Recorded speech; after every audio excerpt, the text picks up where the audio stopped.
All right. Thank you, everyone. The time is 6:02 p.m. We now call to order the October 27th meeting of the Citizens Advisory Committee. We call it to order, and if you could run the video, would appreciate it, Ms. Grover. Thank you. I'm running the video, and I'm having some Okay. technical difficulties. Let's see here. Do you want me to run it, Matt? I have it ready to go too. If you have access, let's see. Yeah, it's trying to download. Yeah, thank you. All right. Work for me here. Due to COVID-19, this meeting will be conducted as a Zoom meeting pursuant to the provisions of Assembly Bill 361, which suspends certain requirements of the Brown Act. This meeting is being live streamed on the CCTA website. The chair will call upon members, staff, and other speakers by name. Please speak clearly and state your name before giving comments or remarks. Persons participating via Zoom with their cameras enabled are reminded that their activities are visible to viewers. Members participating by Zoom wishing to speak should physically raise their hand and unmute their mic when called upon. Members should mute their mics when done speaking. Citizens participating by Zoom wishing to speak should use the Raise Hand feature or dial *9 if participating via phone, and the chair or staff will call upon them at the appropriate time. Citizens will have 3 minutes to speak. After 3 minutes, staff will lower their hand and mute their mic. Participants via phone will be called upon by the last 4 digits of their phone number. It is requested that public speakers state their names and organization, but providing such information is voluntary. Written public comments received in accordance with the teleconferencing special notice for public comment guidelines are printed on the meeting agenda. If authors of the written correspondence would like to speak, they should raise their hand and the chair will call upon them at the appropriate time. All written correspondence received after that and during the meeting will be entered into the record. A roll call vote will be taken for all action items. Thank you for participating in a meeting of the Contra Costa Transportation Authority. Wonderful. Thank you, Terry Ann. Would you mind calling roll for us, please? Thank you. Yes. We just got a quorum, so that's great. Member Ash? I saw them. Present. Member Banker? Present. Member Carr? Present. Member Haley has not arrived. They said they would be late. Member Hurley? Present. Member Mahmood? Did not see either. Member Moriarty? Here. Member Powells? Present. Member Vega said she would be late as well. Member Yao? Present. Vice Chair Rosenberg is absent. Chair Miller? Present. Okay, and we have additional absences of Member Bristow, Member Hammond, Member Linder, and I already mentioned Vice Chair Rosenberg. Right. Wow, I don't think we've seen Mahmood for a while, so that's fine. Well, it's good we have a quorum. Next item on the agenda, of course, is public comment. Terry Ann, has anyone submitted any written public comments? No written public comment has been received. Okay, and do we have any hands raised at this time? No hands raised. I appreciate that very much. Thank you. You're welcome. Let's see. So actually, I asked if there were any hands raised. I should just mention if there's a member of the public that would like to speak at this time, please raise your hand or press *9 on your phone. I didn't really give you ample warning there. We'll give that 1 minute.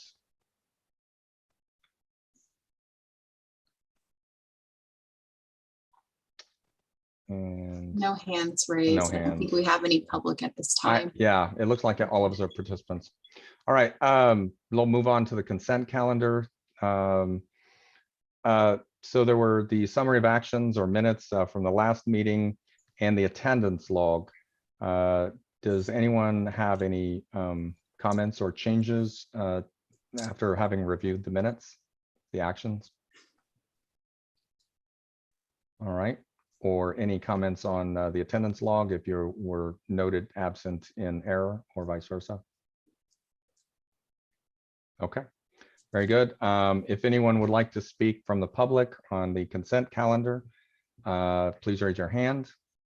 We don't have any we don't have any members of the public.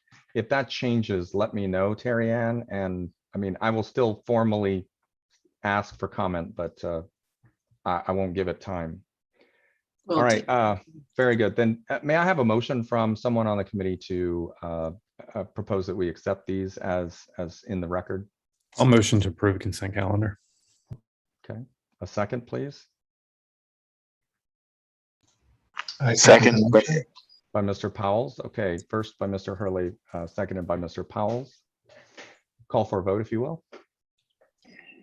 Member Ash, Aye. member Banker, Yes. member Carr, Aye. one is absent. Let's see, Hurley, Aye. Moriarty, Aye. Powell's, Aye. member Vega just came in. Saw that. We are voting on the consent calendar, which is the summary of actions and the attendance log. If you wish to accept them as they're already in the record, say aye. Or you're on mute, Miss Vega.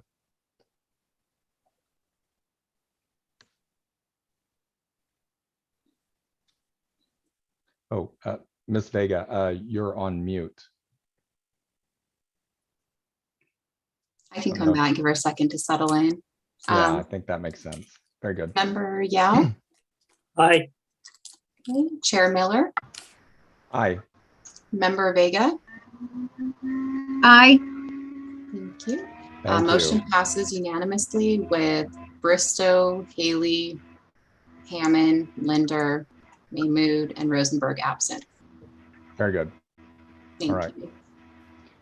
All right, well, then we get to move on to the regular agenda items. And the next item on the agenda is the review of the City of Clayton's calendar year list, calendar years 2018 and 2019 growth compliance checklist. Matt, would you introduce the staff from the City of Clayton, please? Sure, Chair Miller, though you may be able to introduce her just as well as I, but I'll do the formal process. So tonight, representing the City of Clayton, we have Dana Ayers, who is the Community Development Director for the city. This is her first checklist for the city. So as my request is for past presenters who are new to the process, please go easy on them. But Be gentle. easy on Dana. But yeah, I'd like to introduce Dana, and she's going to talk about the activities of the city in 2018, 2019, and then take some questions. Dana. We meet again, Miss Ayers. Yes. We have a Moriarty on here as well, but anyway, I digress. I will pass it on to your very capable hands. Thank you. So I do have a PowerPoint. Is it possible for me to share screen? Can I go ahead and do that? Okay, thank you.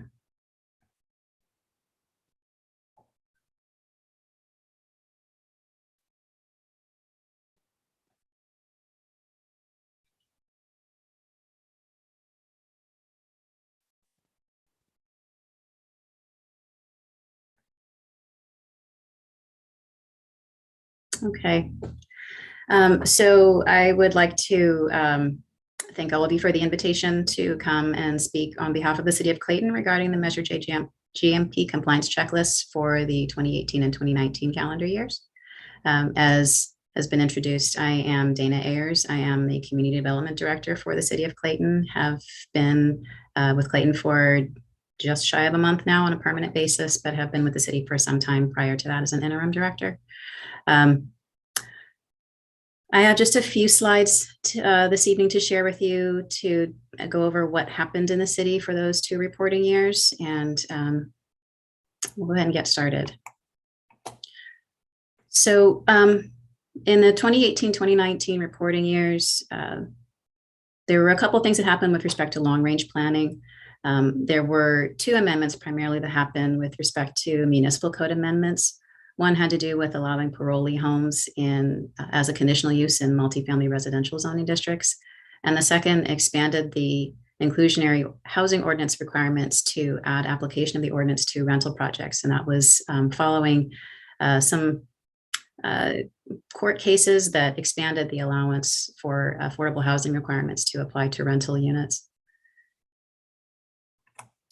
On the current planning side of things, there was not a lot of development activity within the city of Clayton in 2018-2019. There were a few small projects that were approved during those 2 reporting years. One consisted of a 3-lot minor subdivision. There actually was no construction that went along with that. It was simply a subdivision of land. There was an expansion of an existing daycare facility that was a use permit amendment. And then the Planning Commission also considered a few applications for modifications to some existing single-family residences within the city. Although there was not a lot of entitlements issued in those 2 reporting years, there were still projects that were pending and in the pipeline during those 2 reporting years.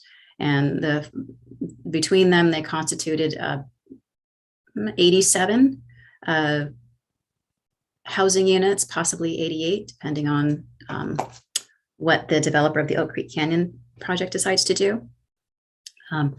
One of the projects was the Olivia on Marsh Creek. It was a senior housing rental apartment complex of 81 units, 6 of which were very low income or will be deed restricted for very low income occupants. And then the other project that was also pending around this time in these 2 years was the Oak Creek Canyon residential project. These were 6 single family for sale units.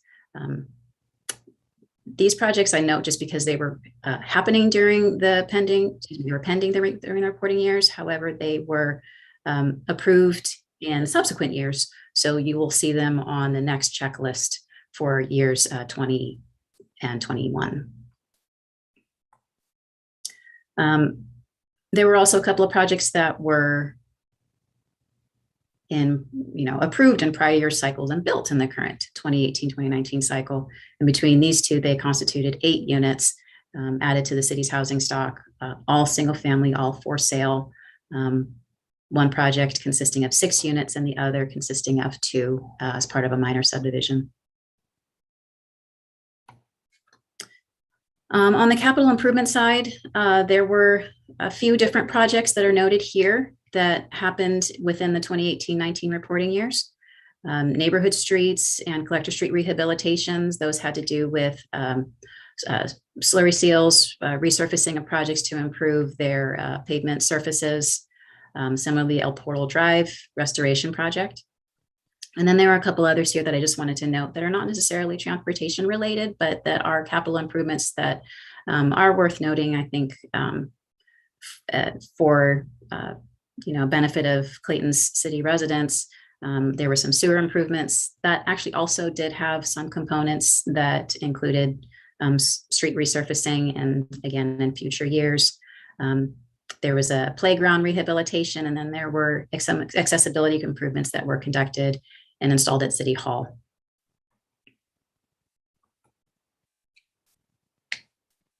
Again, just kind of looking forward beyond 2018-2019, the city has within its current plans additional transportation related improvements. First and foremost is a cooperative project with the city of Concord to construct pedestrian and bicycle facilities with green streets drainage on Pine Hollow Road, which is a road that spans the municipal boundaries between City of Clayton and our neighboring City of Concord. There's also the school intersection enhancement project. This project includes 2 intersections of Clayton Road near Diablo View Middle School and Mount Diablo Elementary School. And then there are downtown pedestrian improvements, and these improvements have to do with construction of 2 raised and lighted crosswalks and a tabletop lighted intersection in the town center along the trail. I'm forgetting the name of it right now. I was just there a couple days ago. And this last project is funded through OBAG funds and will be implemented when those funds become available. And I believe that's it. So I'm. All right. Yes, thank you, Ms. Harrison. Also, for Terry Ann's benefit, I'll mention that Raina Schwartz has joined. She's the city manager, and so there may be, if there's a need, she could certainly be, or even just out of courtesy, promoted in case she's called on by Ms. Ayers to answer a question. Ms. Ayers, thank you very much for that presentation. And I would like to, well, actually, I'm going to open for public questions, and then we'll move on to questions among the committee members. Terry Ann, have we gotten any attendees that are not that are public from the public as opposed to participants in the meeting? No, and we haven't received any public comment either Okay. in writing. All right. I appreciate that. Thank you. Ms. Ayers, I was just going to ask one real quick question, and then I'm going to open up to other members of the committee to ask.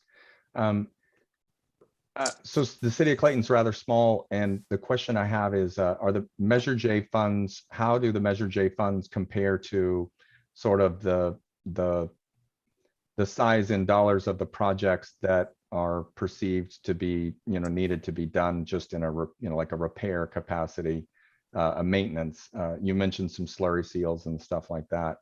How much of that's covered by Measure J, and how much of it's coming out of pocket, would you say? So I can't say that I've memorized the numbers. I can give you real big ballparks. One of the projects that was on the list, the 2018, I think it was the neighborhood streets, excuse me, the neighborhood streets project. That did have some Measure J funds. That project was in excess of $750,000. The Measure J funds, sorry. No, it's fine. We have kids or cats? Cats, yes, cats and kids. The Measure J funds that were allocated to that, if you give me a moment, I can try to find the number, but. And a ballpark is fine. I'm sorry to put you on the spot. Yeah, there's a lot of numbers that you're asking me to memorize here.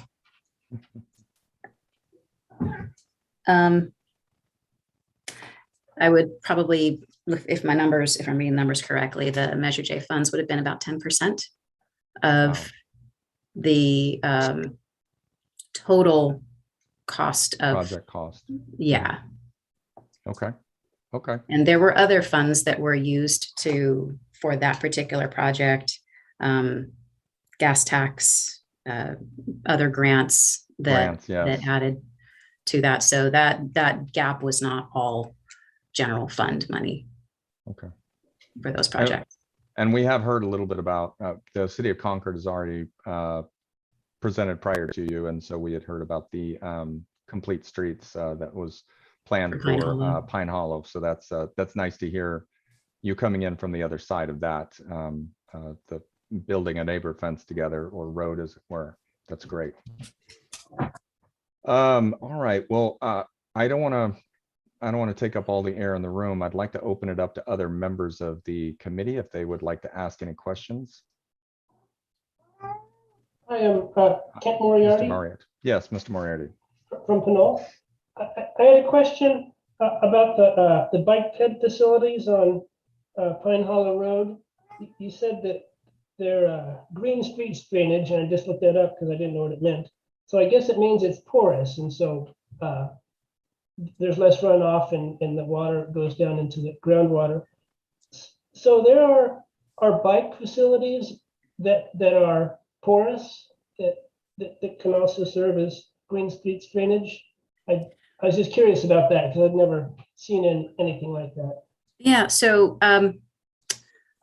The project is still conceptual right now, and I will admit I haven't seen the concept for it yet. There are, I will say, generally speaking, there are porous concrete surfaces that can be used, but I believe the intent was more to add swales where they could fit within the right of way. Okay. So maybe, where you may have what do they call it? It's a bulb out, but I don't think that's the correct term anymore. Where the Physical barrier? Is it a well, no, physical it's a barrier? bulb out. It's where the sidewalk extends into the Oh. intersection a little bit so that the pedestrian crossing is shorter. You may be able to put some landscape pockets along sides of the roads where you have extensions of the sidewalk, or maybe in medians. There may be some opportunities to not just use a porous surface if that's stable, because it may not be on a driving surface, but there may be some opportunities to use swales along the roadway to capture runoff from certain parts of the road. Got it. Okay. Yeah. But the design is still conceptual. So I don't know if all the details of what type of green infrastructure will be used have been worked out yet. Great, thanks. All right, thank you, Mr. Moriarty. I believe I saw Miss Vega with her hand up, but I could be wrong. Yeah. Let's see. Miss Vega, if you had a question, I thought I saw you raise your hand earlier. Yeah, I did. Thank you, Chair. I have a question regarding the senior housing that was, I guess, constructed in 2018. I wanted to know what your capacity is on that. Is it at full capacity? And by the way, I really liked the architecture on that was very, very in tune with the environment, and it didn't look stark. It didn't look uninviting.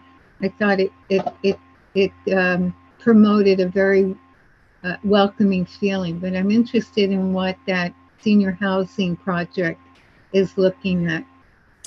So that complex, or that project, is not built. It was a project that the city was working on. It was an application that was being processed at the time of the 2018-2019 reporting period. So the city was doing our evaluation. We were doing our CEQA analysis. We were, we were reviewing the application at that time.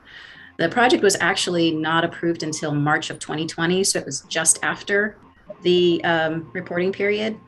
Okay. And the developer hasn't built it yet. So he's got about another year and a half left to pull permits.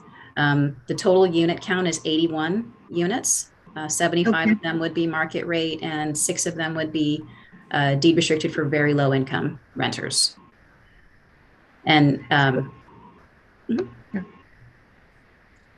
Sorry, I'm sorry to interrupt you. Go ahead. No, please.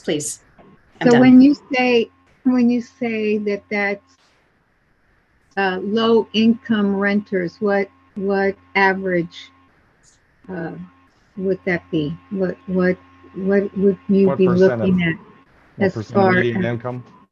Yeah. Very low income equates to 50% or less of area median income. Is it yes, 50% or less. Mhm, mhm. And I forget what the number is for a household of 1 or 2. There, it's kind of a sliding scale. It's based on a family of 4. Based on a family of 4, median income for Contra Costa County is somewhere around 120,000, I believe. I don't remember the exact number. I can find it, and then it decreases based on household size. So it's a little less for a family of 3, a little less for a family of 2, and less for a household of 1.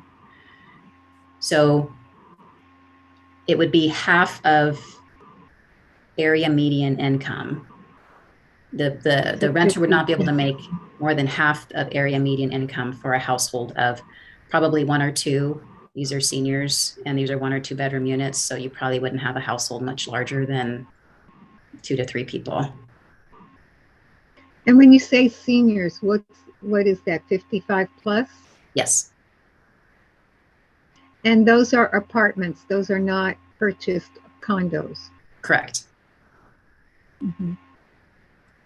All right, thank you. Very good. And member Ash has been waiting very patiently. Thank you very much, Jared. Thanks. Questions not related to your presentation, but just in general. Do you have any data pre and post COVID on commutes down from Clayton residents down Ignacio towards who takes BARD, who takes 680, who takes 24?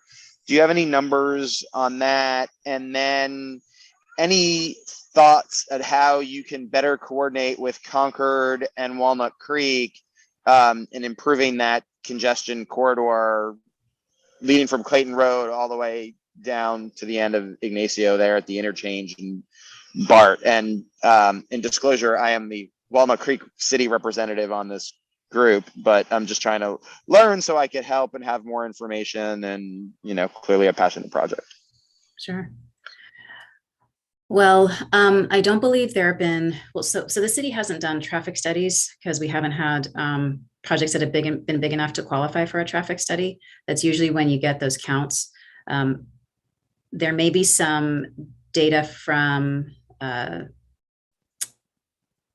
census or another data source that I'm just not thinking of right now that may have some more information about trends on commutes and where traffic is flowing from Clayton outward. As far as communicating with other jurisdictions, I'm new, so I'm happy to accept any invitations to chat with your staffs of your different locality or, you know, of your different cities. I think, all want to have a shared objective ultimately of reducing vehicle miles and getting people to drive our cars a little less than we, well, maybe did before a year and a half ago. So, you know, talk to, have Matt give you my contact information. If there's somebody at Walnut Creek you'd like me to have a conversation with, I am happy to chat. Great, thanks. And not to tie up the discussion, but Matt, if we've seen other examples from other cities where maybe they do unofficial traffic studies, and I note unofficial, but where they at least send stuff out on city communication, set up like an online poll, use Nextdoor, just do things to get congestion information, just get people to fill it out so there's a base knowledge. Yeah. No, it's well, and apparently we've lost him. He's disconnected, but this is a good line of questioning, and I'm hoping that he'll come back because I actually have some dots to put on the map for him as far as Walnut Creek and Concord have both been in presentation here before us, and I'll note that my commute prior to COVID was down the Ignacio Valley corridor, and both Concord and Walnut Creek have noted that they pessimize the streetlight controllers along that route in order to discourage pass-through traffic from. There we go. There we are. Hey, Jared. Oops, he's still connecting to audio. Give me 5 seconds. There we go. He's connected to audio. So Jared, I was just noting as a matter of interest, since Walnut Creek and Concord had presented prior to this, and I used to have a commute down YV. I did ask a few questions about overall volume of traffic and signal timing and stuff, thinking, you know, have there been efforts to use some of the Measure J money, say, to optimize the signal timers, coordinate them?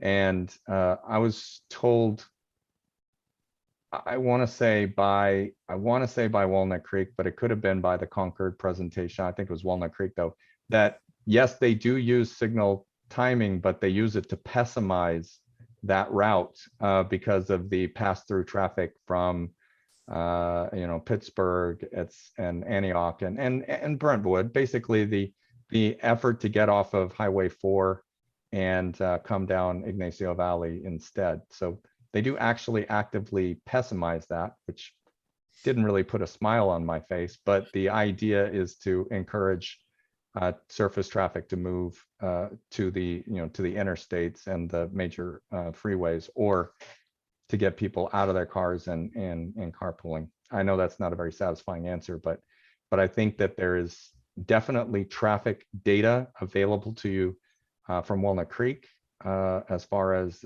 they would have a traffic study. They were giving me numbers like 160,000 cars a day or something.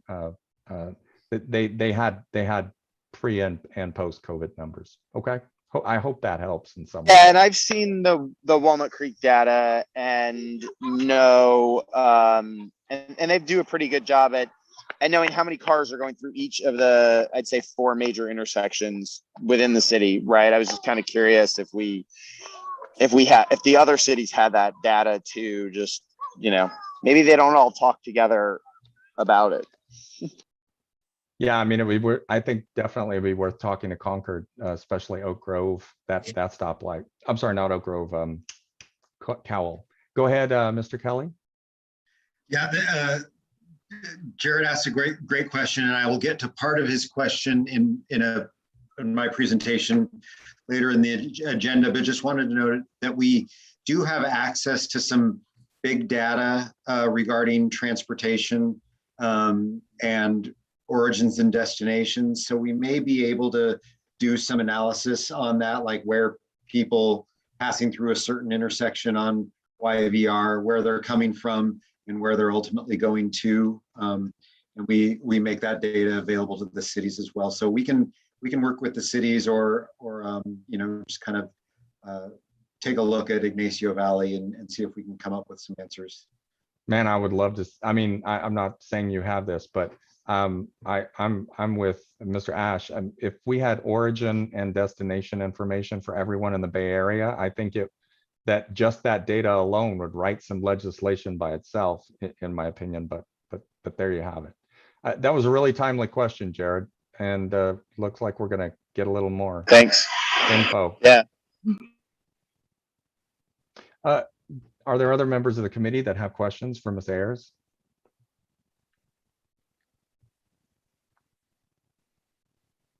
All right. Well, Ms. Ayers, congratulations on your selection as the full-time and permanent director there in Clayton. And of course, we wish you luck and success in that. And as the member representing Clayton, I will make a motion that we accept this the checklist as submitted. And if I can get a second for that, Ms. Grover, did I call for public comment on this yet? I don't believe I have, or did I? No, I have not received any written public comment, and we have not had any members enter the meeting. Okay, well, that takes care Members, of I'm that. sorry. So, the public has not entered the meeting. Right. All right, well, then I do move so that we accept the checklist as submitted and put it out there to see if someone would second that motion. I'll second it. Seconded by Ms. Vega. Excellent. You mind calling for a vote? Member Ash, Aye. Member Bankert,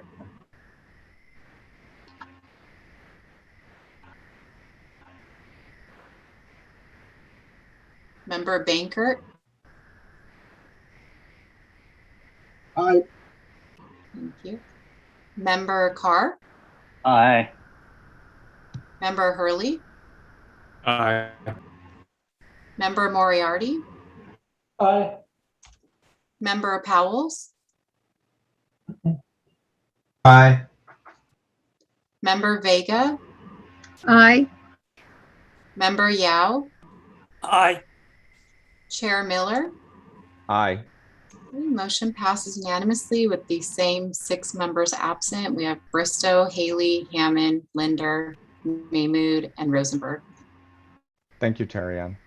Well, I'd say don't spend it all in one place, Ms. Ayers, but it sounds like it's pretty easy to do that. So Good luck in using the funds that will be coming your way. Thank you so much. Thank you. Thank you again for letting me speak to you this evening. You bet. All right, very nice. Moving on, let's see. It looks like we are going to also review the checklist for the city of Martinez.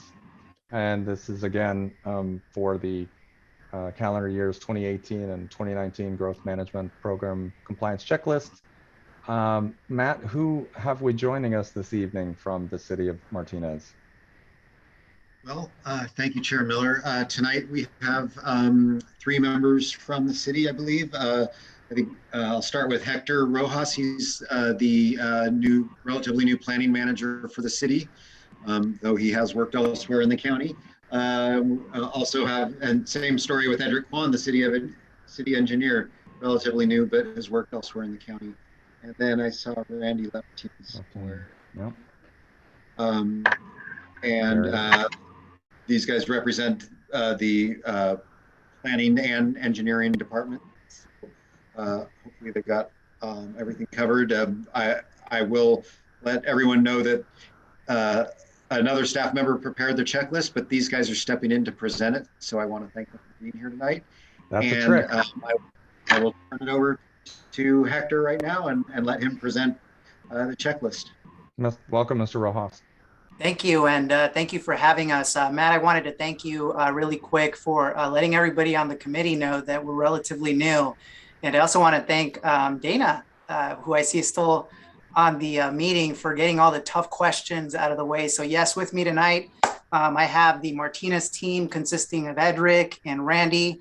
As Matt mentioned, myself and Edric are relatively new. Matter of fact, we're on our 5th or 4th month of being with the city of Martinez, and our institutional knowledge is here captured by Randy Leptin, who is a contractor and has been serving as the city engineer of record for the city of Martinez. So between all 3 of us, hopefully we'll be able to address any tough questions that come our way. So I'm going to go ahead and get us started and share my screen here and pull the video off to the side. So this is a presentation for our Measure J checklist for the years 2018 and 2019. One of the things that I noticed in some of the examples that Matt sent over for previous presentations to the committee, a lot of housing related and transportation related information. Most of you may know, but the city of Martinez is fairly well built out. So we don't really have a lot of green fields or gray fields for that matter. We do have underutilized sites throughout different parts of the city that hopefully in the future, with our general plan update, we'll have a lot of investment and growth in those areas, specifically in the downtown PDA. But for the years of 2018 and 2019, the housing production is represented in this table with more recent data from the year 2020. Oh, Mr. Rojas, so sorry to interrupt you. Sure. You're probably on 2 screens, and I think your PowerPoint is on the other monitor. So sorry. Got it. No, thank you for pointing that out. I thought I had the right screen. It was a nice picture, though. I thought Martinez has really come a long way, baby. You got water. Yeah. No, thank you for stopping me and pointing that out. Do you have the right screen up on the screen here? It should say housing production. Yeah, it's great. Great. Yeah, it looks good. Awesome. You didn't miss much. The first slide was kind of a cover sheet. So good deal. Thank you for pointing that out again. And that picture was from I'm sorry, I'm blanking on the name, but it was over in Spain. So we just visited that back 2 Novembers ago, pre-COVID. Beautiful, beautiful. So back to the slide here, I did notice that we had housing production and transportation related information in some of the presentations that have come before you. As you can note in the table, this is our RHNA allocation for the years 2015 to 2023. The data for 2018 and 2019 is sort of in the middle of the table. You'll note that at the end there, we didn't have much housing production. We typically don't have much housing production because we don't have a lot of land available for production. But we had a total of 7 total housing units that were issued building permits for the years 2018 and 2019. However, although these projects were not approved in 2018 and 2019, I thought I would go ahead and point out that we do have some really exciting projects that are housing projects really coming up from the ground. One of them, which you may notice driving on Highway 4, northbound on just past Alhambra Avenue on the hill there is the Muir Heights project, which was previously named Laurel Knoll. So that was approved by the Design Review Committee here in Martinez back in 2014. It constitutes 76 market rate townhouses in 13 buildings. All of the units are going to be market rate. It is currently under construction. And again, that is at Muir Station Road and the Laurel Knoll Drive intersection. So I'll go on to the next slide here. And then the other project that I wanted to point out that is that will be under construction fairly soon. We just issued foundation permits for the former Pine Meadow Golf Course, which many of you may be familiar with. A lot of settlement and litigation history here, but this finally is going to be crossing the finish line. This is going to constitute 65 market rate single family lots and one of Martinez's first public parks in a long while. And I think Randy may talk to later as to how long it's been that we've not been able to develop a park, but that is one of the exciting parts of this subdivision, that this subdivision will be able to bring a public park to that neighborhood. And again, that is going to be under construction fairly soon. We're doing a design charrette with the neighborhood and the community at large for the design of the park, which Edric and Randy are leading currently with another contractor. That project is over at Center Avenue and Vine Hill Way. And really quickly, before I pass it over to Edric and Randy to talk about the CIP projects, I also wanted to give you a heads up on the status of several advanced planning projects that have been in the works for quite a while, including the years 2018 and 2019, but we're making significant progress on really completing and wrapping these projects up. So one of them, of course, is the formerly named 2035 general plan update.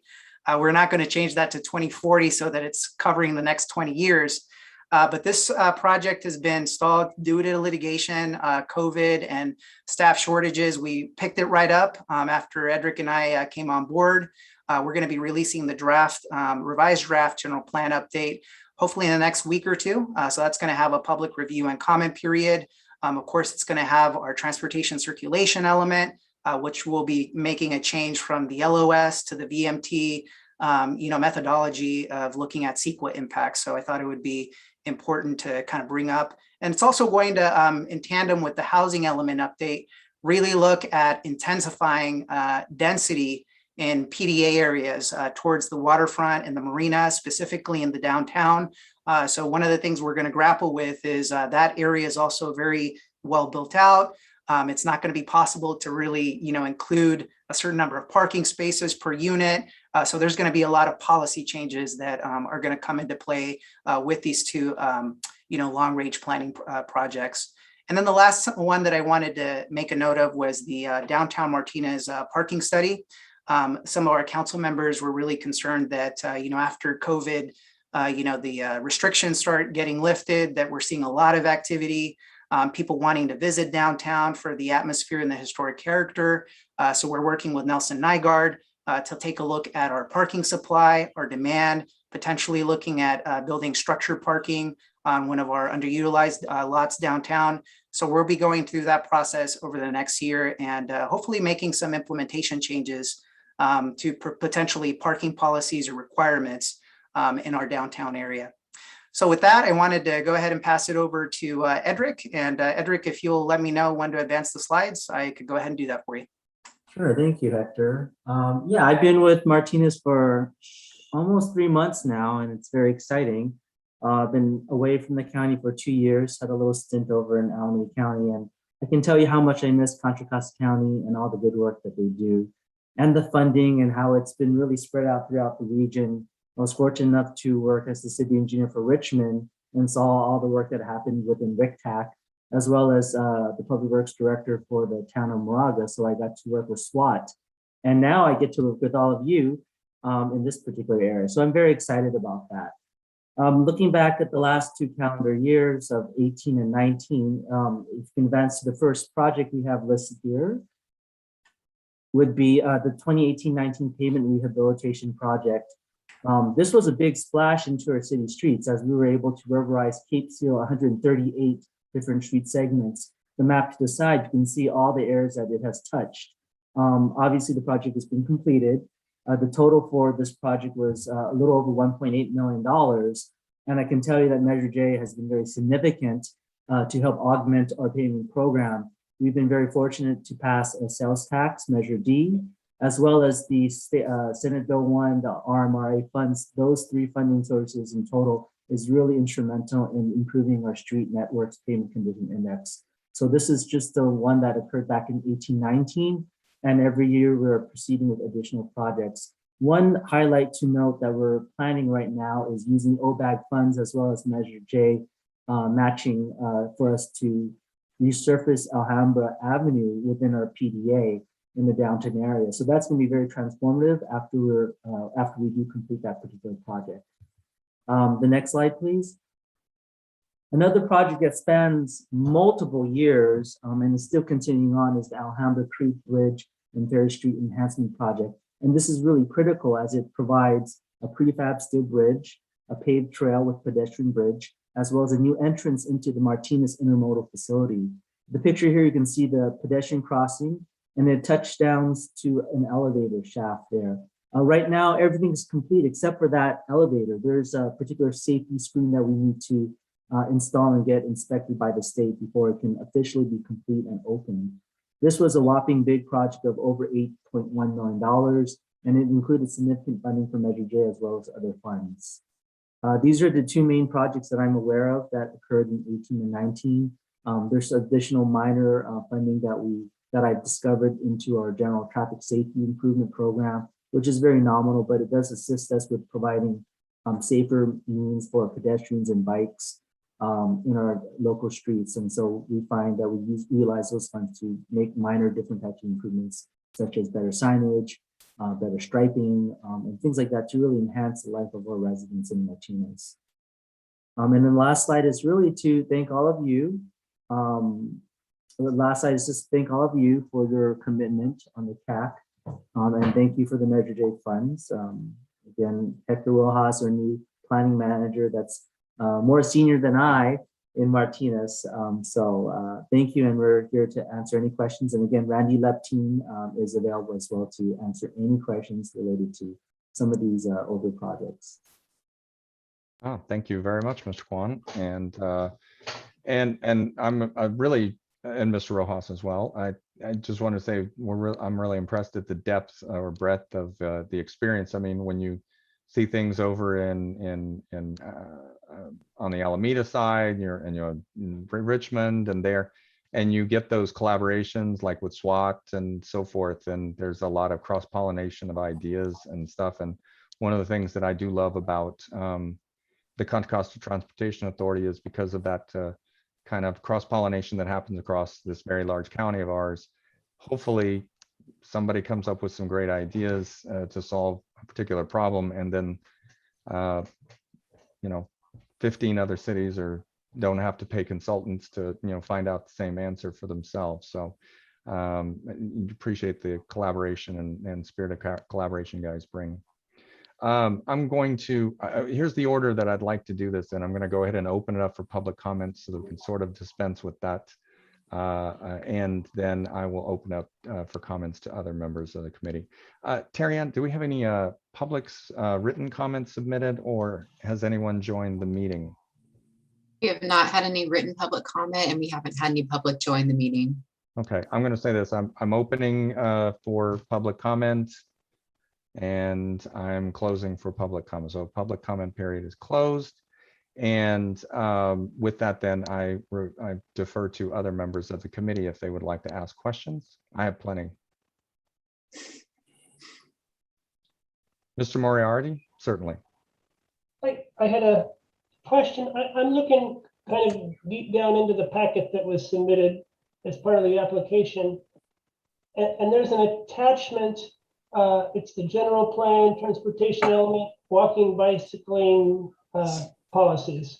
And it has this list of specific first priority projects for bike and ped, which I thought was great. Typically in the general plan, you just see general concepts, but to see actual specific projects listed, I thought that was really cool. And then a little bit farther down, it listed funding sources to fund those specific projects. And the first one listed was the TDA Article 3 grant. And I know that's coming up. And I assume that the city of Martinez is going to be applying for that. And maybe this is a little early for you guys to know, but I was wondering if you were thinking about choosing one of these projects on this list of first priority projects to be funded by the TDA Article 3. Well, I'm going to have to look at the capital program a little more closely because we do follow what has been adopted. And I'm not quite sure where those projects have been programmed in 5-year or beyond. Not only that, the TDA funds, which is a great source of funding, but the amount that is received is fairly negligible compared to some of the greater grant projects. So I'm assuming if there's projects listed in the general plan, it's likely to be some really big, important projects that's very transformative. I've been used to using TDA funds on multiple different projects, but a lot of times they're smaller and smaller scale size projects that are still very impactful. In looking at those projects, if there's an opportunity to use the TDA funds as a matching grant, which I've used many times as well, we'll look into that too. But yeah, I haven't really looked at those particular projects in the general plan yet and how it's programmed in the CIP. But I do know Randy did develop the CIP before I got there, so he might have some more information. Yes, thank you, members, and thank you, Edric. I would just say that we do have this ongoing project on Pacheco Boulevard near the Arnold Drive intersection, which is featuring bike lanes and enhanced access to public transit. And it may be that that's a good candidate for supplemental funding to supplement other funding sources. We're short on total funding for that project to bring it to fruition. Although last evening we had a developer, a development approved for a storage project that will contribute greatly to that project, we believe. So we're making slow but sure progress there. So we might consider TDA funds for that application. Great, thanks. Excellent. Good question, Mr. Moriarty. Thank you. Are there questions from other members of the committee? Anybody that's any city that's this involved with ped and bike almost surely gets the eye of Mr. Hurley, but he's smiling, so I'm thinking he's just contented. But if there are questions, certainly, if anyone would like to ask. I'm kind of curious about these funding sources myself too. But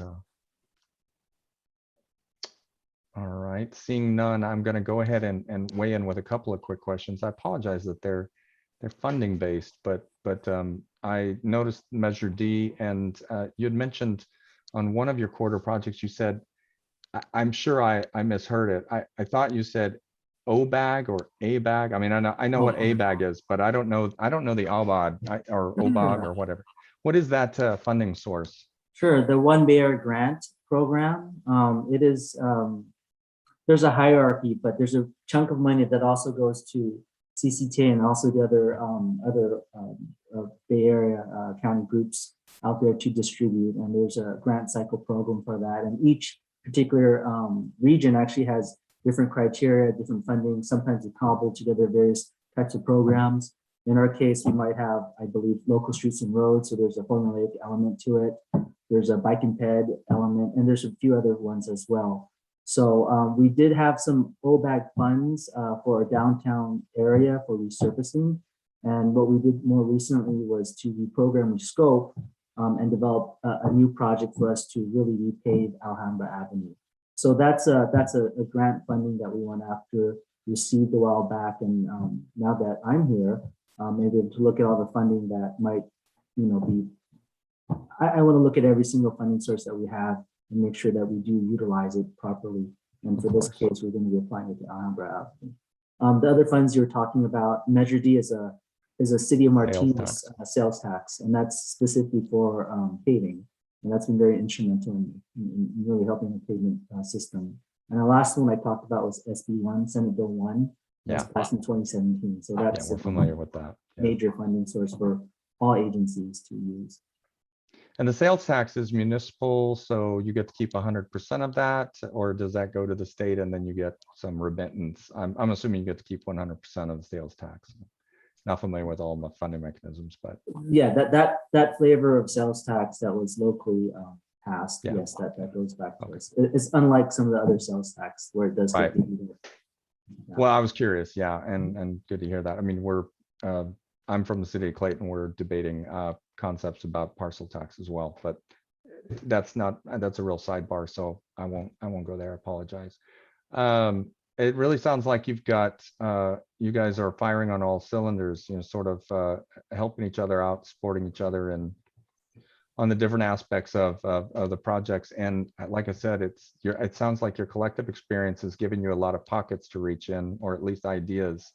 And at least from what I've seen, most of the stuff involves just finding the dollars. Everybody's got plans that could go out for decades, but it's just a matter of finding the money. And it sounds like you guys have a fairly talented team for doing that. So I salute you on that. Let's see. It's customary for me to possibly suggest, never mind. I'm going to ask actually if anyone here would like to make a motion to accept the the checklist as submitted. I'll motion to accept City of Martinez's general plan checklist. Moved by Mr. Hurley. Very good. Thank you, sir. And a I'll second from Mr. Moriarty. Very good. Thank you. So it's been moved and seconded. We'll go ahead and call for a vote. Member Ash, Aye. And I apologize that I keep cutting out. I'm having clearly internet issues. Glad to have made you it here. back Bill. in time to vote, so. Member Bankert, Aye. Member Carr, Aye. Member Hurley, Aye. Member Moriarty, Aye. Member Powells, Aye. Member Vega, Aye. Member Yao, Aye. Chair Miller. Aye. Motion passes unanimously with the same 6 members absent: Bristow, Haley, Hammond, Linder, Mahmood, and Rosenberg. Gentlemen, thanks for an excellent presentation. It's good to see things coming along. It'll be very interesting to see you guys in a couple of years and see what's changing as we begin to approach the new RENA cycle and so forth. I don't think the next 2-year cycle covers that, but it starts to dip onto the border of it. So thanks very much for your time. Thank you, everyone. Thank you. Chair, Member Vega has her hand raised. I don't know if it was related to the item or. I'm so Yes, sorry. it is. Vega. No worries. Just a quick comment to the city of Martinez. You have a very, very nice city. And one of the things that I hear from people is, let's go to Martinez for a few things. Number one and foremost certainly is antique shopping. The other one, of course, is to use Amtrak and just to walk around. So when you mentioned parking and that you are addressing that issue, please do, because that is a detriment to going out there and just spending a Saturday or a Sunday afternoon. You might as well attract. You've got what it takes. And if it's parking, just look at it. Certainly during the week when you've got the courts in session, that presents another bit of a challenge. You mentioned it and I thought, let me just bring that up to you. You've got a great city. Thank you. I'm glad that you did. And I've overlooked Mr. Carr as well. So I don't want to ignore him. Go ahead, Mr. Carr. You didn't ignore me. I raised my hand after Blonda, and I didn't want to bring this up during the checklist, but I did want to ask a timely question. I'm very aware Martinez has a lot of low-lying land. We had an incredible rain event over the weekend. Just curious how your infrastructure coped with that, because that might be a harbinger of potential expenditure or an indication of how robust your system truly is if it coped well with what we saw over the weekend. Well stated. I've been monitoring the news, my email, my phone nonstop throughout that really big rain event. And fortunately, there was very insignificant damage in Martinez. Just a few downed trees, no flooding that has damaged shipping property. So we're very lucky in that sense for not having to deal with those types of issues. Good. I might say we do. Martinez downtown is known for flooding, and we're addressing that. Actually, have a council item coming up in about a month to address sort of a sensitive removal of sediment from the creek beds, and so that we've been working very hard with the regional board on that issue to continue to provide for both the natural amenity of the creek and yet provide for a capacity for these stormwater. So the first storm of the year, usually we sneak by. Now that the ground is saturated, it's going to get a little more critical, but we're working on it. Well done. Thanks. Yes. All right. Wow. Well, generated a lot of enthusiasm and interest. Very good, gentlemen. We thank you for your time again tonight, and Thank you. keep it beautiful there. Good night. All right. Let's see. So moving on, I guess, to our next regular agenda item. We're going to get some CTP, that is countywide transportation plan updates from Mr. Kelly. So I'm excited to see that as well. Thank you so much. Thank you, Chair Miller. So tonight I'm going to talk about the action plans. Their full name, or technically the action plans for routes of regional significance, and the countywide transportation plan, which I'll just call the CTP from now on. Hopefully I'll answer some of Member Ash's questions earlier about looking at corridors, but anyway, this is where we're going to be headed for the next 2 or so years of CCTA life. So the planning department is undertaking this effort, and as the Citizens Advisory Committee, as stewards of the growth management program, you will be involved in this process. We're bringing deliverables to you throughout the next couple of years, but wanted to bring this to you tonight as we ahead of the process actually kicking off. Let's start going through the slides. So let's just give you some overview and background of what all this is. Most of you weren't around for the last update. So the action plan, as I mentioned, they're called the action plans for routes of regional significance. These are really the core of the growth management program. They're done at the sub-regional level. So at your regional transportation planning committees, your SWATs, your Transplan over in East County, Transpac in Central County, and WICTAC in West County. And actually, I should say SWAT does 2 action plans, one in La Miranda and one in the Tri-Valley. And we actually bring in the 3 Alameda County cities down there, Dublin, Pleasanton, and Livermore, and Alameda County for that action plan. So we do 5 action plans in Contra Costa County. They inform the countywide transportation plan, but I'll get to that in a second. The action plans are meant to really establish objectives for our transportation system, so we can look at the impacts of land use developments and land use decisions on that transportation system.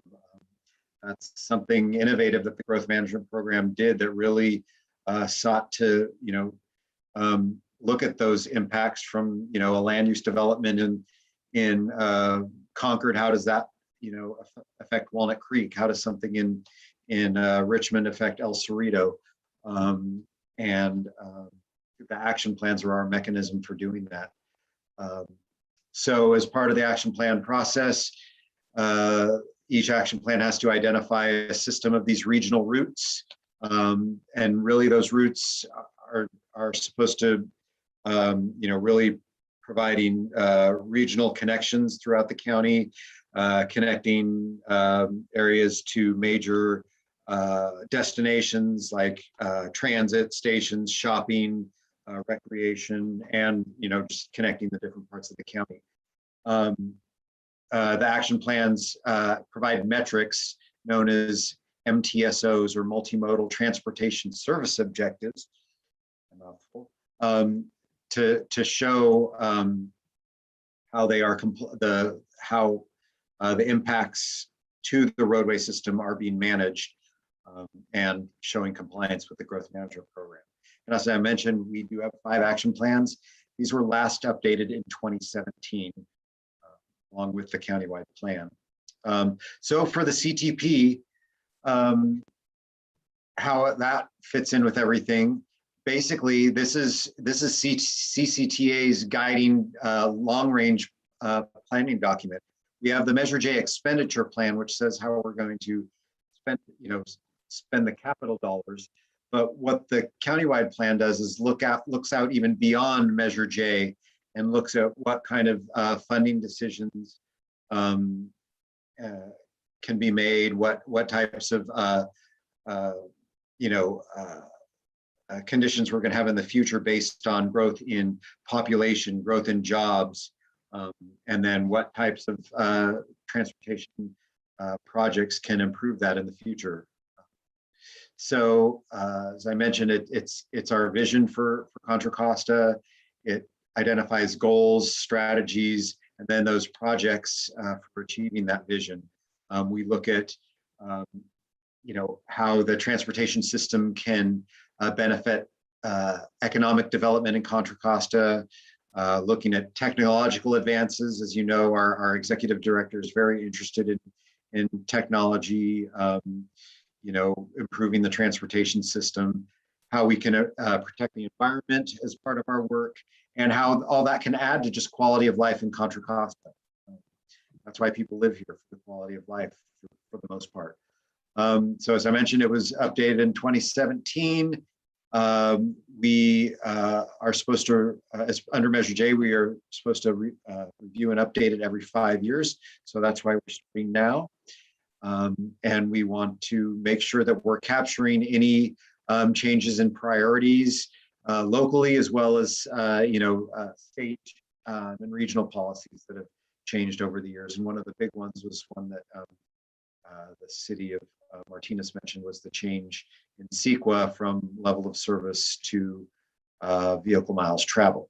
And we've talked to you about that over the last year or so as we've been updating the growth management program.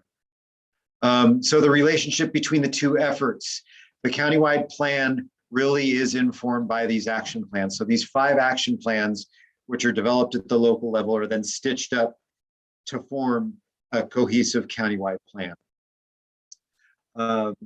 So we want to be coordinated in our updates of these action plans, so they're not being developed in a vacuum and then coming together to form kind of a non-cohesive countywide plan. We want there to be synergies between all the plans and then the countywide plan. By overlapping the process between the action plans and the countywide plan, we think that'll allow for more community engagement. And then the countywide plan update is set for completion by mid-2023. And that's about a year after we complete the action plan updates. So action plans will start, countywide plan will start, action plan will finish, and then the countywide plan process will complete. So our executive director is looking for both the action plans and the countywide plan to look at a bold, inclusive vision for the county.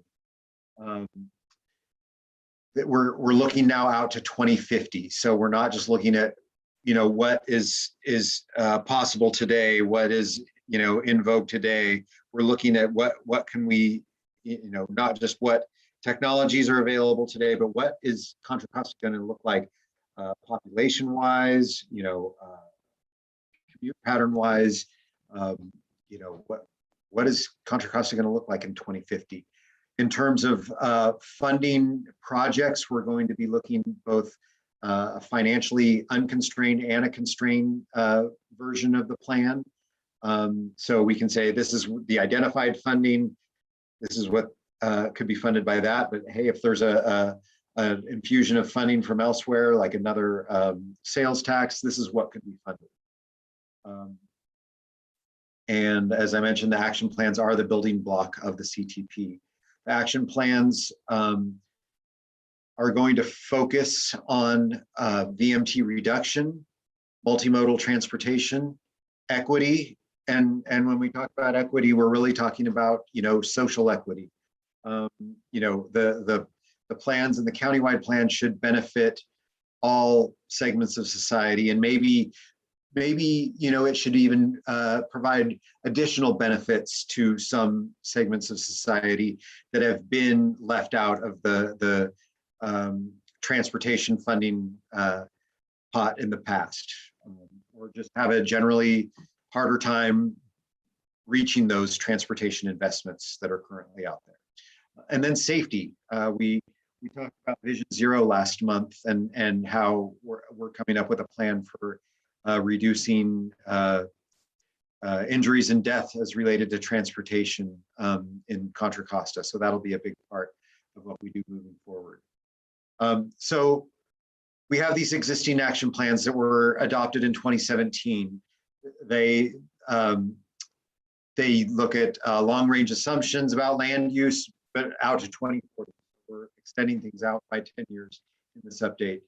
They are looking at those overarching goals, but the main difference between the current action plans and where we're planning on going in the future is that these current ones focus primarily on major arterials and freeways.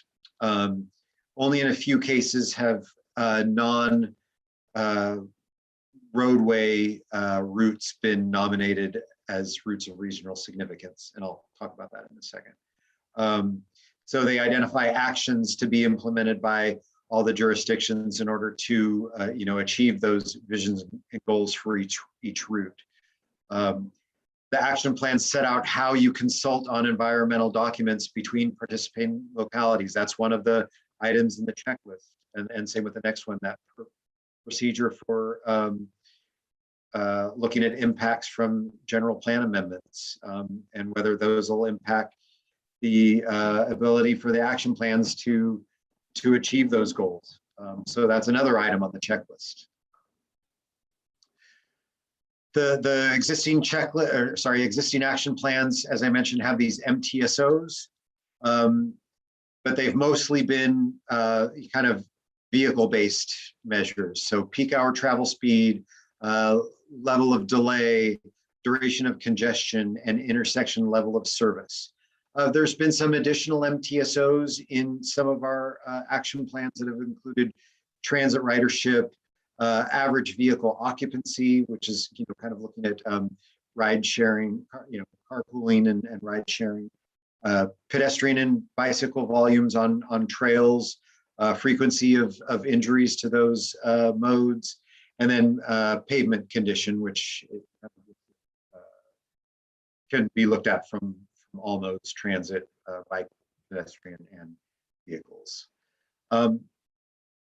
So now we're looking at the updates for the action plans and the CTP, and what we're looking at for outcomes, themes and outcomes. So imagine the possibilities. We want there to be big, bold initiatives and actions in these action plans that will kind of look at the transportation system from a new perspective, not just from that, how long is a car sitting at a traffic signal?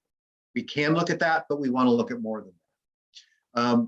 We want to have a corridor-centric vision and how we can innovate these corridors. So just like Member Ash mentioned about Ignacio Valley Road. That is one of those prime corridors that we get asked about all the time. You know, what is being done in Ignacio Valley Road? What is being done on San Pablo Avenue? What is being done on San Ramon Valley Boulevard, Danville Boulevard? You know, it may have multiple names, but it's the same road. So we need to be looking at these corridors and looking at them as multimodal corridors, looking at the transit, looking at the bike and ped facilities in the corridors, and how can we do coordination both on, you know, to move the traffic through, but also to make it safe and accessible for other modes. And then are we being equitable in our investments? Are we, you know, what is the impact on greenhouse gases? And then safety, as I mentioned. And then we'll be looking at local planning efforts and local planning for housing and the RENA allocations and so forth. Though the RENA allocations are only an 8-year cycle, we will be looking out far beyond the 8-year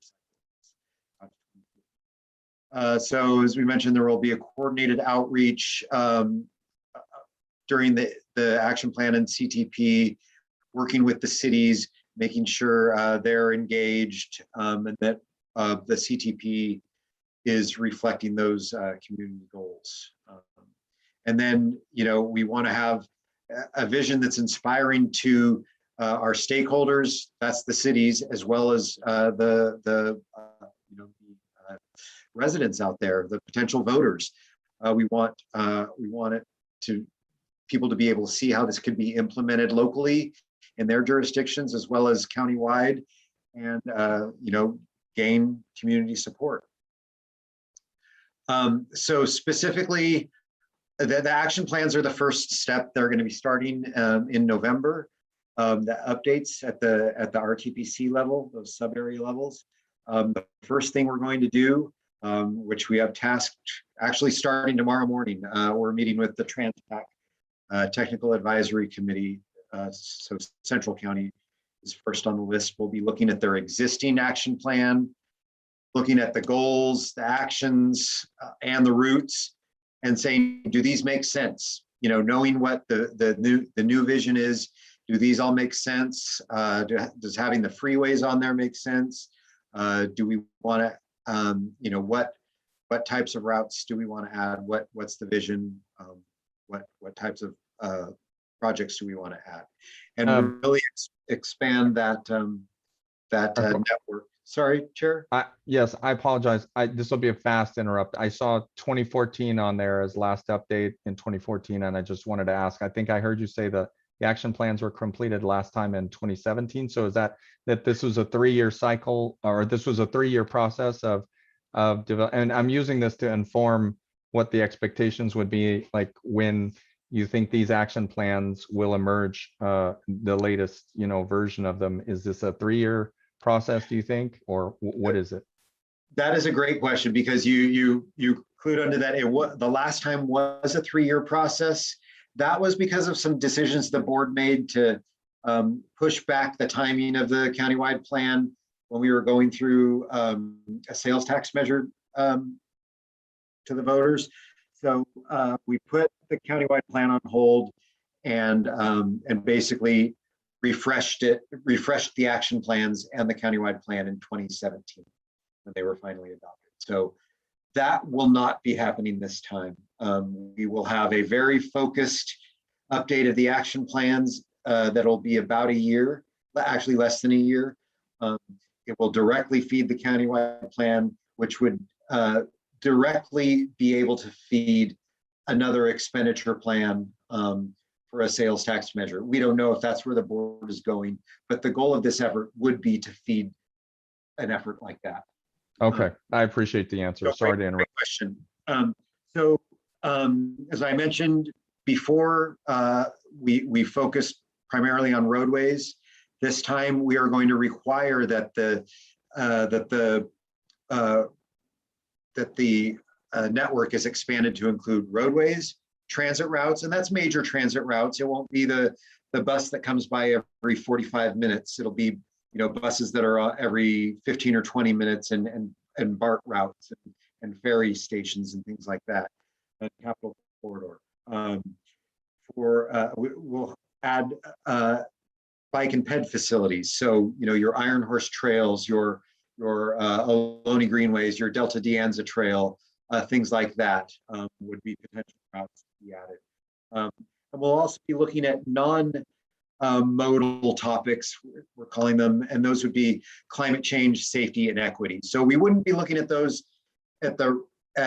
for each facility, though maybe we would look at safety for each facility, but we'd be looking at those at the action plan level. So at the sub-regional level, what's the impact on greenhouse gases? What's the impact on collision rates? What's the impact on equity? And then we want to apply this consistent structure across all 5 action plans. So that will really help us develop a cohesive vision for the countywide plan. So in terms of timing, we expect to have those action plans completed by next June.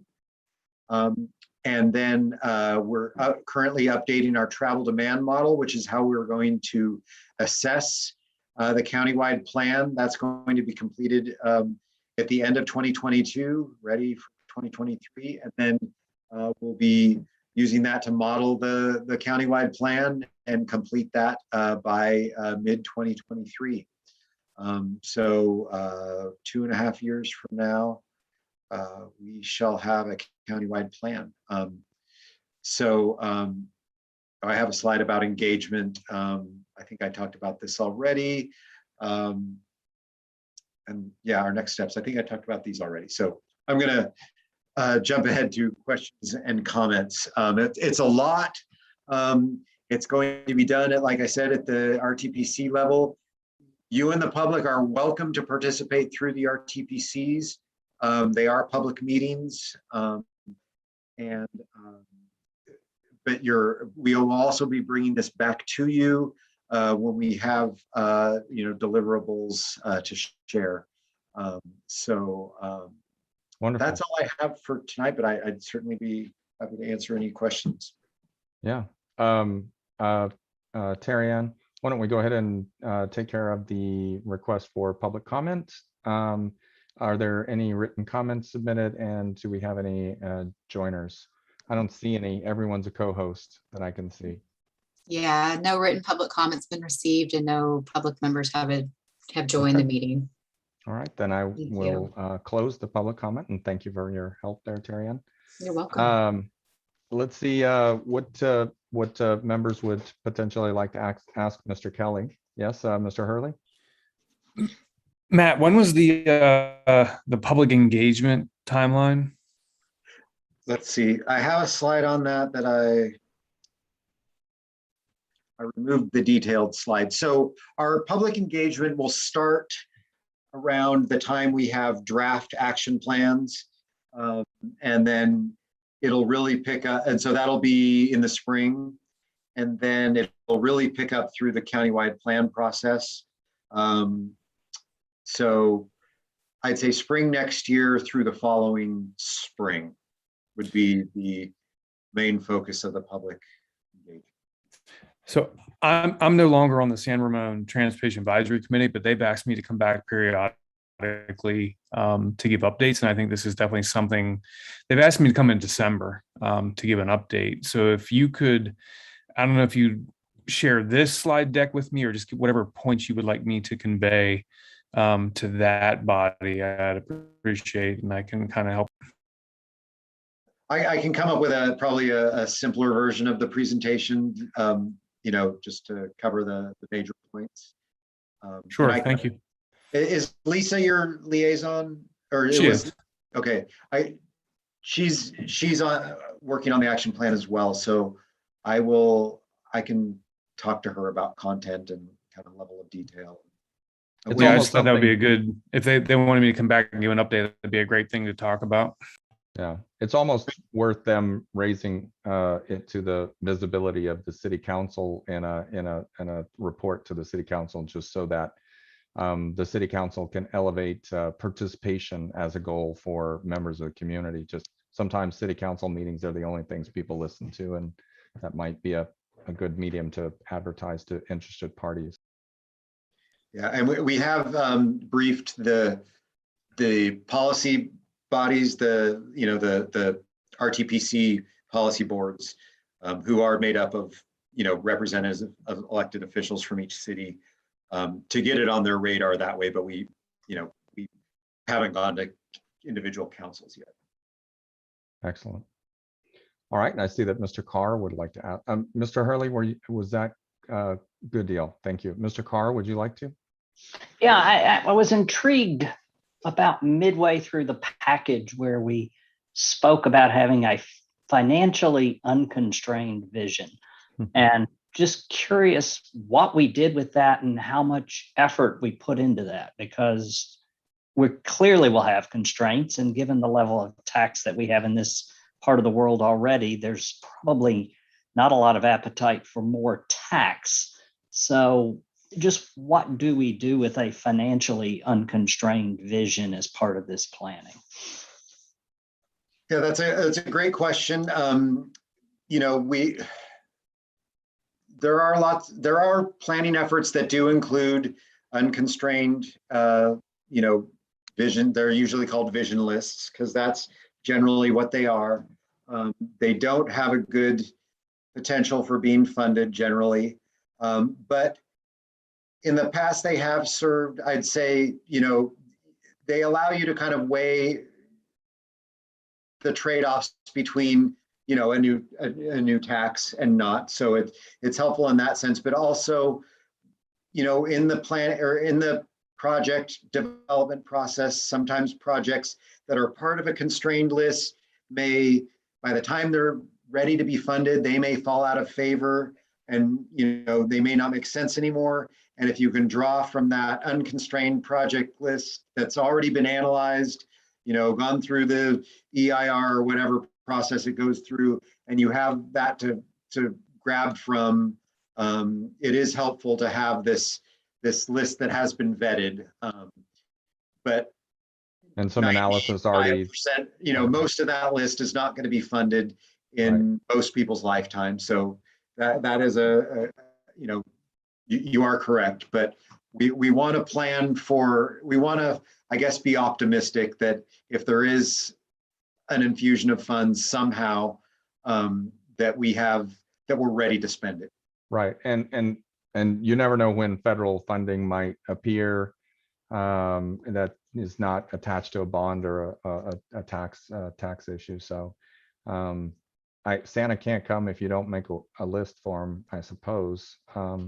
That might be a poor way of putting it, but I think a much better way to put it, and Matt hinted at this, is that when money does appear, then there's immediate contention for it, and those who have sort of a plan which has been partially analyzed for feasibility, some CEQA impact. If I'm staying away from the word shovel ready, but if a lot of the groundwork has already been laid, those that have the most frictionless path to getting implemented are the ones that are going to pop, and we want to be those people that are ready to pop if the money falls from the sky. So shovel ready isn't necessarily a bad word. Yeah, it's what they want. It's what the funders want. All the pen work has been done, and now the shovels can be brought out. That's that kind of thing. Pen and calculator work. Other questions? I have a couple. They're really short for Matt, but if there are other questions, I really do want to kind of save mine for last. They're not crucial. All right, then in the absence of seeing other hands, I'm just going to say this real fast. Hey, Matt, got a phrase for you to pop in there. Transportation deserts. Was thinking that, and here's the thing, you actually, without knowing it, dinged on something in your presentation that I was going to point out, and that was if you're talking about transportation deserts or places where there's not public transportation really readily available, one of the things that I think can cause you to overlook some of those things is oh, well, there's a bus route down this way. But here in Clayton, like, I think the number 10 comes around. Well, first of all, it only lands in like maybe 3 or 4 places in town. And secondly, I believe it's hourly. So it's like not having any public transportation. And maybe there's just no demand here, but But I would consider this a public transportation desert. It's very hard to get to BART on a schedule. Yeah. It's hard to create demand if you don't have service. Exactly. And let's see, the second thing is apparently not important enough to remember, so we'll just move on. With that, I'm going to move towards the close, but let's see, we have a couple of items. Let's see, correspondence and communication. So there's an article that is being mentioned, the San Francisco Chronicle article.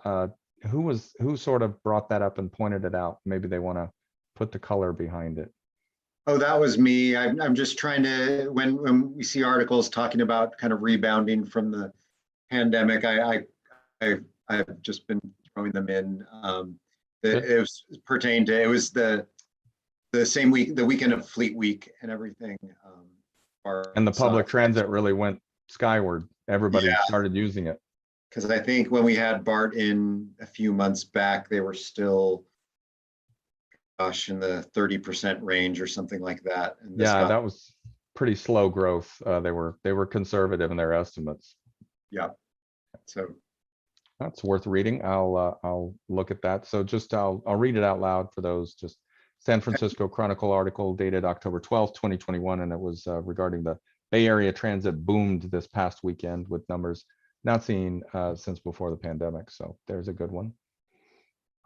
Any other articles that anyone would like to bring up, or members of the public? Mr. Hurley? So I found one. If you Google CCTA and Nissan or Verizon, you'll find mention last week of CCTA's collaboration with Verizon and Nissan on the automated and connected driving technology. A couple places across the internet. Yeah, we couldn't get that one in time, but we could include it next month. And I think we may need to get a presentation in on that effort as well, because it's a huge effort we're going through, and we've received a lot of grants and things to move it forward. So fabulous. Cool. All right.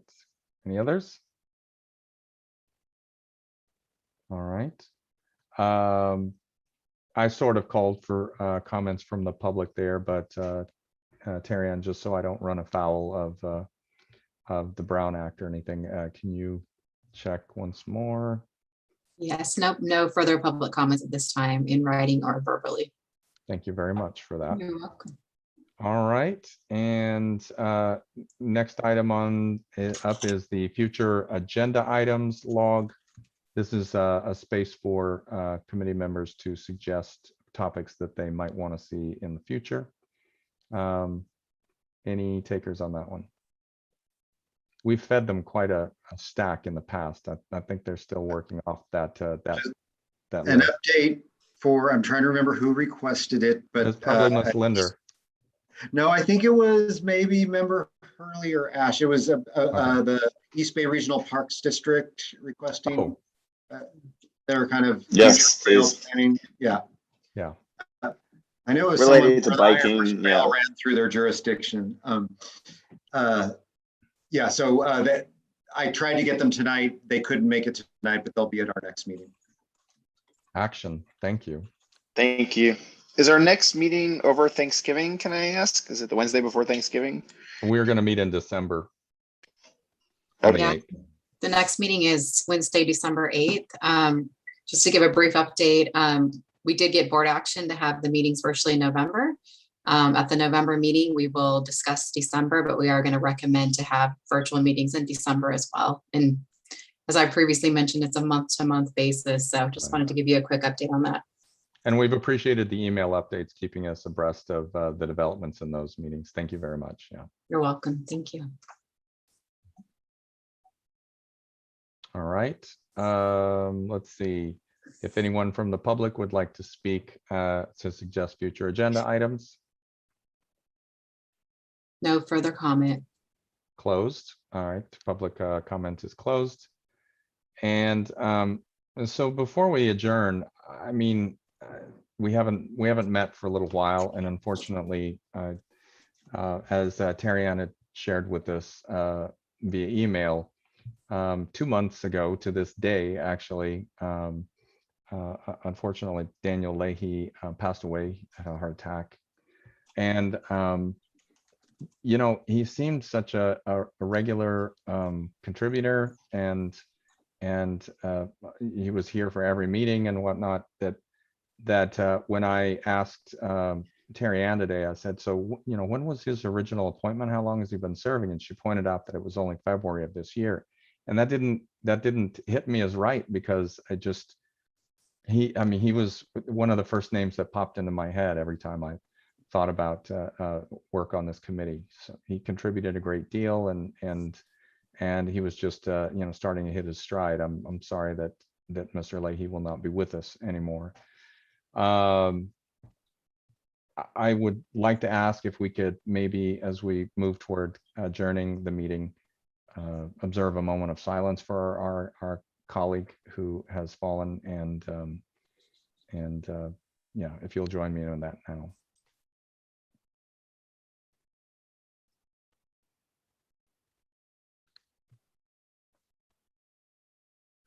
Thank you very much for your contribution, Mr. Leahy. You'll be missed. All right, that does conclude the meeting this evening. And we'll adjourn. And as Mr. Ash had asked, it's going to be, the next meeting will be on Wednesday, December 8th, as Terry Ann had said. And that will be at 6 p.m. All right. It looks like we do have a hand raised by member Vega. Ah, yes, Ms. Yeah. Vega. Thank you, Chair Miller. I sincerely appreciate you mentioning our colleague. I think that was very decent, and that it's so important, because all of us provide our commitment to this committee, and we give it our all. And so to recognize someone who has now in heaven and saying thank you, that's a tremendous amount of respect, not only for him, but I think for all of us. So thank you, Chair Miller, for doing that. I know that you bring up such a dead-on point, Ms. Vega. Every one of us, you know, we are, you know, when we're sitting here, we're not attending to our family. We're giving of our time and attention. We're doing that when we're reading the you know, the checklists, you know, in preparation for the meeting.